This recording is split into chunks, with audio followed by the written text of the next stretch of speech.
Introducing Dr. Mustafa Taherali Saasa, a prominent Indian business magnate, social philanthropist, renowned corporate speaker, and premium influencer. Dr. Saasa, certified by world-renowned leadership coach Marshall Goldsmith, helps leaders and CEOs navigate today's economy, continuing a business legacy started in 1958. As chairman and managing director of Raj Group of companies, UAE, he oversees diverse global ventures spanning trading, manufacturing, and services. Dr. Mustafa's commitment to social service and business excellence has garnered him numerous awards and accolades, cementing his reputation as an influential leader and mentor.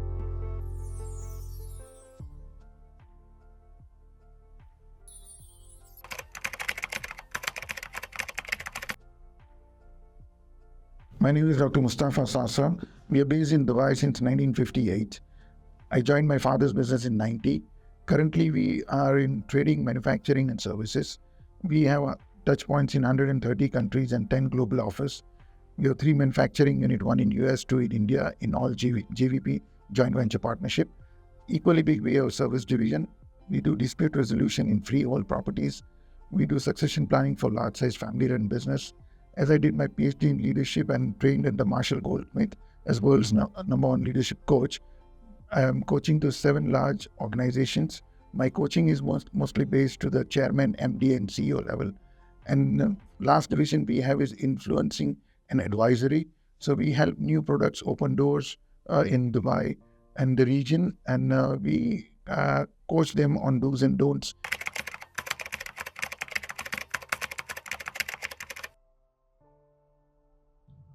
As I was born in 1968, I did my schooling and education in St. Xavier's in Ahmedabad, joined my father's business in 1990. In 99, I started Salesforce International. And then 2004 onwards, we had certain diversification. So we formed a Raj Group of companies wherein we do trading, manufacturing, and services.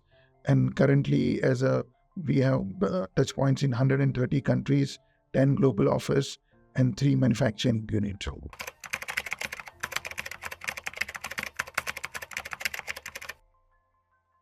Until 2004, we were hardcore traders in building material. In 2004, our high priest did a Muharram sermons in Dubai. And that time in his sermons, he instructed us to do business in cash. Cash means, with a strong collateral of payment. And that time I thought, we had our businesses by building material spread it in credit, and some long-term credits were there. So immediately after he left Dubai and went to Kuwait, we stopped this credit business. That for a short term, we had a vacuum we were out of business. And that time we thought what to do further. So that 2004 to 2006, I educated myself and did 2 masters in emotional intelligence and criminology. And after doing that, we saw all the opportunities of the business which can be done in the cash business, or with a very strong collateral. So that's how our diversification journey started, and that's how we resulted into trading, manufacturing, and services.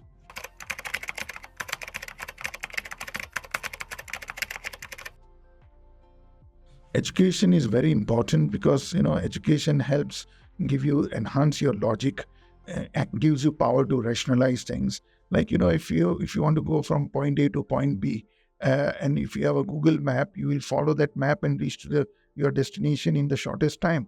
So that's education. And now going without education is like going to a destination with no clue about it, and you have to find your way out.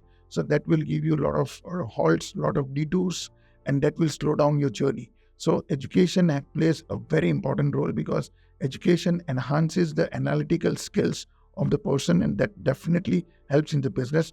Of course, the experience is no substitute to education, but education is a tool which can multiply your experience and give you better results.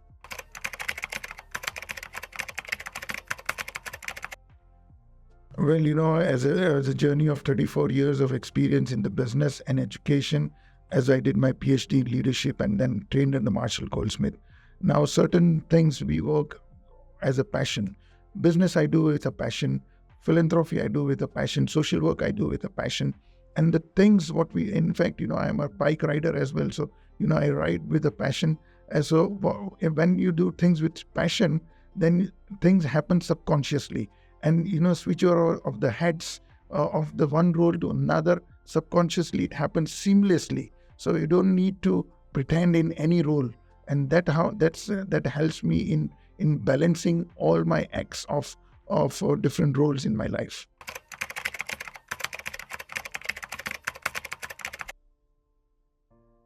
Well, emotional intelligence, when I joined my father's business in 90, I realized that, if we hire any person in India, which is a very diverse and the vast country, we hire from Kashmir to Kerala, Assam to Gujarat.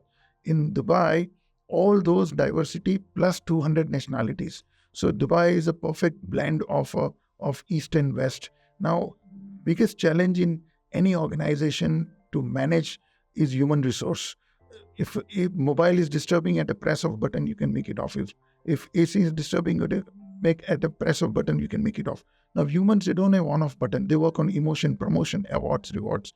So the balance of this HR in the organization and harmony among different cultures is very important, because one accent in one culture is acceptable. The same accent is prohibited in another culture. So when they communicate, and they should not feel offended that, this act is offending me. They are culturally built like this. So, that's how. And this emotional intelligence helps you to rationalize the power and create more harmony in the organization and among different people.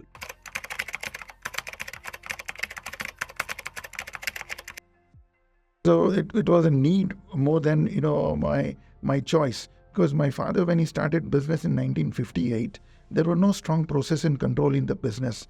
There were no SOPs. So business was a homegrown business, and a lot of nephews of my father working in my father's company. And there was a lot of leakage in the business that times. But those days, because of the high volume and high margin, even after those leakages, the balance sheets were healthy.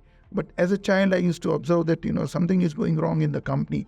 And as a child, I don't have any say. But, as my observation, I thought, this is a skill which we should require, and create a strong SOPs in the company with strong process and control, which helps us running company in a more efficient way. So that was the reason I studied criminology, and all our companies and all our divisions we have a very strong SOPs and process and control in the business right now.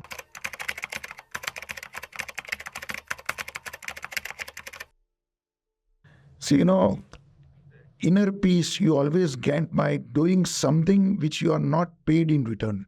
So, that is a social work, which is called as a term as a social work or philanthropy. So when I was in search of doing something, some social cause to the society, and help people to grow, that was in that thought, the water and education came to my mind as the most important thing, because water is the most important element of nature. Without water, there is no life. Without earth, there is life. Without air, there is life. Without sunlight, there is life. But without water, there is no life. So water became my passion. And my guru in this water journey is my cousin, who was already dealing in water harvesting and water conservation. His name is Yusuf, and I learned this water conservation from him. Then I enhanced my skills in Center for Science and Environment in New Delhi. I went and took my training and did this. And education is something that changes the transformation in the family. One person educated can transform the family, can uplift the family. So education is, I always advocate education among marginalized people in the society. I always tell the marginalized people that give two things to your children. One is your blessings, and second is education. If you have given these two, then he can create his future by himself.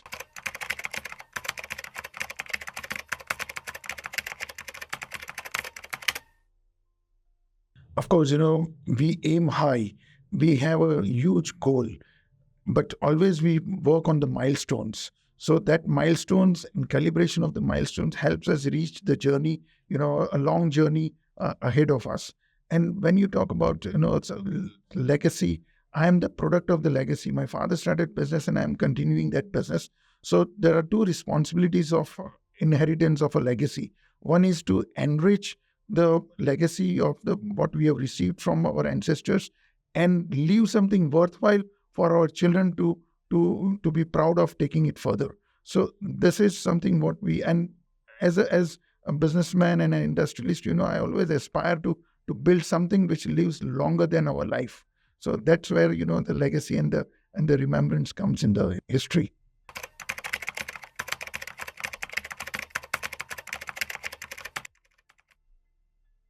For the aspiring entrepreneurs, I would like to say two things.